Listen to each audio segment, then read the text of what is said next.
Thank you, Mr. Speaker, and may I welcome the Prime Minister. The first British Asian Prime Minister is a significant moment in our national story.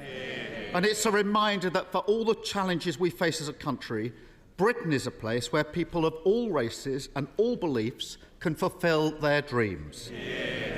That's not true in every country, and many didn't think that they would live to see the day when it would be true here. It's part of what makes us all so proud to be British. Was his Home Secretary right to resign last week for a breach of security? Prime Minister.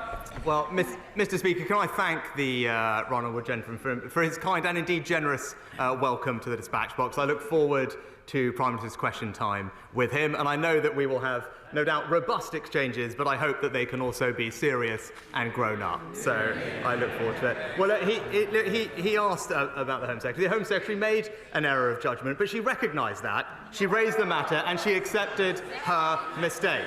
And that's why I was delighted to welcome back into a united cabinet that brings experience and stability to the heart of government. We can all see what's happened here. He's so weak, he's done a grubby deal, trading national security because he was scared to lose another leadership election. There's a new Tory at the top, but as always with them, party first, country second. Yesterday, on the steps of Downing Street, he also admitted what the whole country knows. The Tories have crashed the economy, and now somebody has to pay for their mess. I say it shouldn't be working people who've been hammered time and again by this lot, but those with the broadest shoulders must step up. Does he agree? My record is clear. When times are difficult in this country, I will always protect the most vulnerable. That is the values of our compassionate party. We did it in COVID and we will do that again. Mr. Speaker, he says he'll protect the most vulnerable. Let's test that. The government currently allows very rich people to live here but register abroad for tax purposes. I don't need to explain to the Prime Minister how non-dom status works. He already knows all about that.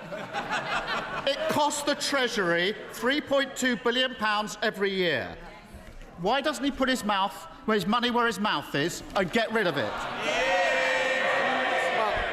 Well, Mr. Speaker, I have been honest. We will have to take difficult decisions to restore economic stability and confidence.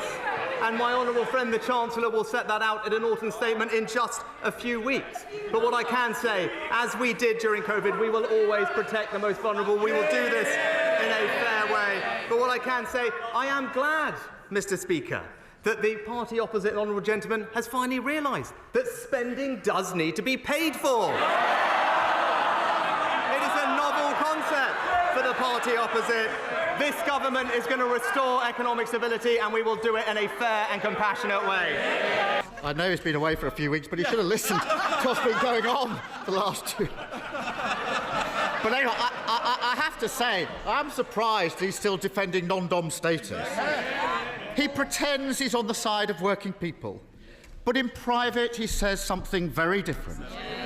Over the summer, he was secretly recorded at a garden party in Tunbridge Wells, boasting to a group of Tory members that he personally moved money away from deprived areas to wealthy places instead. Rather than apologise or pretend that he meant something else, why doesn't he now do the right thing and undo the changes that he made to those funding formulas? Mr. Speaker, he mentioned the last few weeks. I am the first to admit that mistakes were made, and that's the reason I am standing here. But that is the difference between him and me. This summer, I was being honest about the difficulties that we were facing. But when he ran for leader, he promised his party he would borrow billions and billions of pounds. I told the truth for the good of the country. He told his party what it wanted to hear. Leadership is not selling fairy tales. It is confronting challenges, and that is the leadership the British people will get from this government. In public, he claims he wants to level up the North. but then he boasts about trying to funnel vital investment away from deprived areas. He says one thing and does another. But they're shouting. They're not my words. They're not my words. They're the words of the former chair of the Tory party, sacked yesterday for telling the truth about the Prime Minister.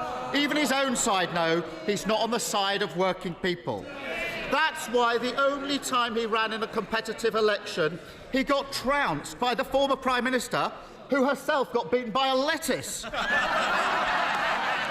So why doesn't he put it to the test, let working people have their say and call a general election?